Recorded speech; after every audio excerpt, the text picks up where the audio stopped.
Selam arkadaşlar, kanalıma hoş geldiniz. Bir temizlik videosu ile daha karşınızdayım.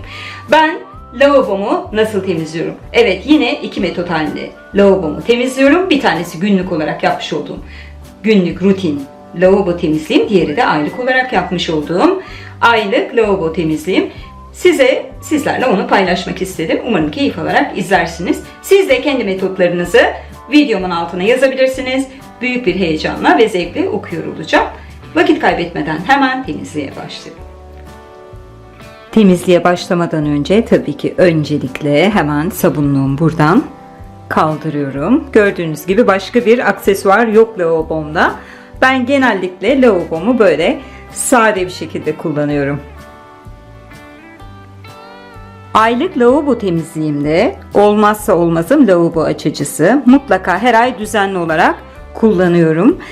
Bu ürün Migros'un ürünü, soğuk su ile kullanılıyor. Daha sonra onun da kullanımını gösterebilirim. Fakat ben şu anda BİM'den almış olduğum bu lavabo açı kullanacağım.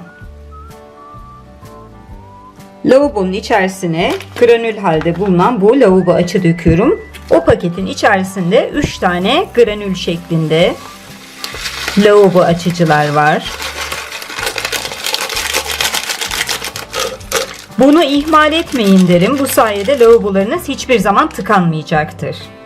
Şimdi lavabomun açılması için üzerine bir kettle dolusu kaynamış su ilave edeceğim.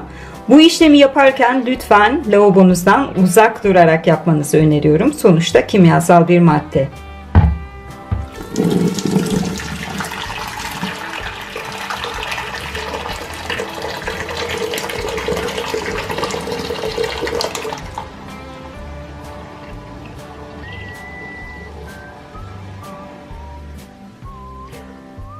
Normal çeşme suyunu açarak lavabo açma işlemimi tamamlıyorum.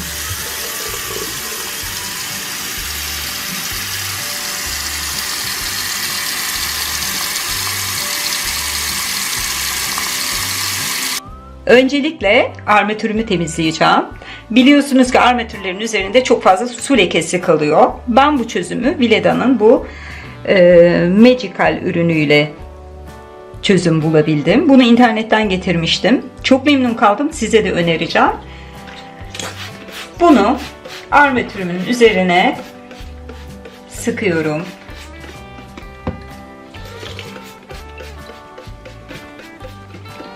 Sünger yardımıyla, bu süngeri sadece lavabolarımda kullanıyorum.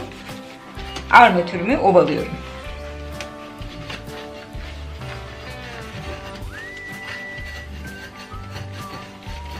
Bu işlemi her ay yaptığınız zaman armatürünüz ve lavabonuz daha az kireç tutup daha az su lekesi olacaktır.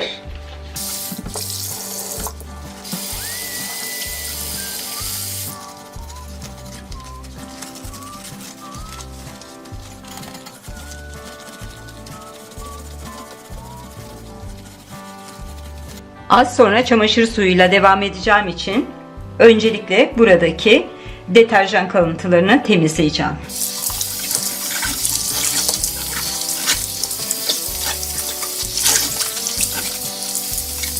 Şimdi de işlemime çamaşır suyu ile devam ediyorum.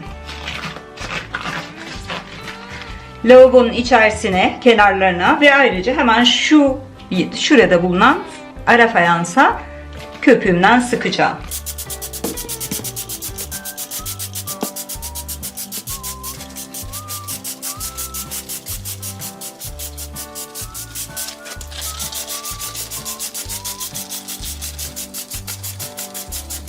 Köpüklü bir vaziyette yaklaşık olarak bir 15 dakika bekleteceğim.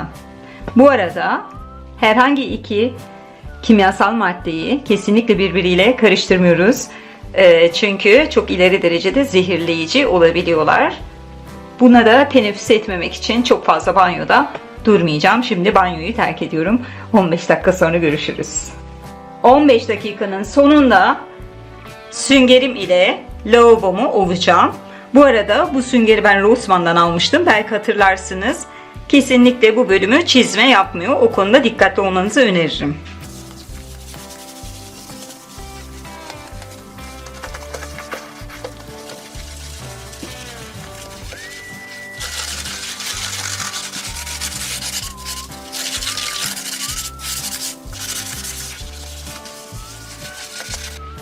Sadece lavabomda kullandığım bezim ile, biraz yıprandı görüyorsunuz, lavabomu şimdi bol su kullanarak durulayacağım.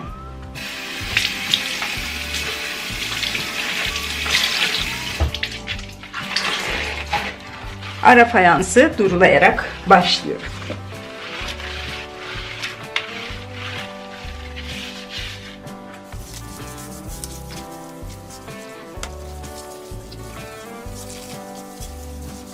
Lavabomun kenarlarına doğru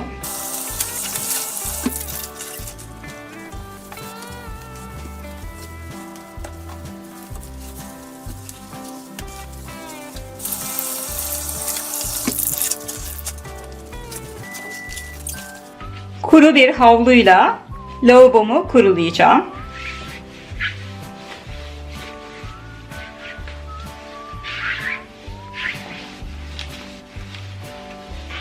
Ve lavabomun temizliğini tamamlamış olacağım. Şunu da hemen belirtmek istiyorum. Söylemeyi unuttum. Lütfen deterjanlarınızı, eğer çocuklarınız varsa, çocukların ulaşamayacağı bir yere kaldırınız. Bu çok önemli bir ayrıntı. İhmale gelmiyor. Son olarak tekrar sudan geçirdiğim ve sıktığım bezimle sabunluğumu siliyorum. Bu arada ben hala kalıp sabundan yapmış olduğum likit sabunumu kullanıyorum. Biliyorsunuz, belki hatırlarsınız, 2 tane küçük kalıp sabundan 5 litre sıvı sabun elde etmiştim. Onun da linkini bırakayım bu videonun altına, dilerseniz göz atın. Temizliğim bitti.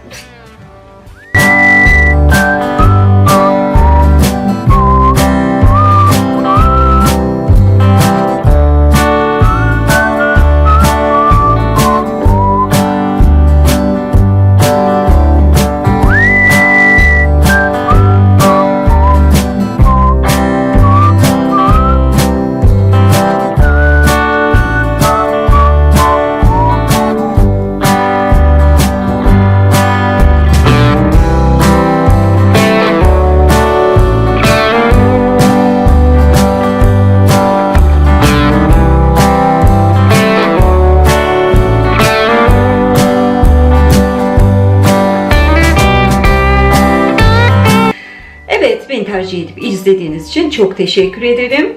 Lütfen beni desteklemek adına ve bu tarz videoların devamı için kanalıma abone olmayı, kanalımın bildirimleri açmayı ve bu videoyu beğenmeyi unutmayın. Kendinize iyi bakın, sağlıcakla ve temiz kalın. Hoşça kalın.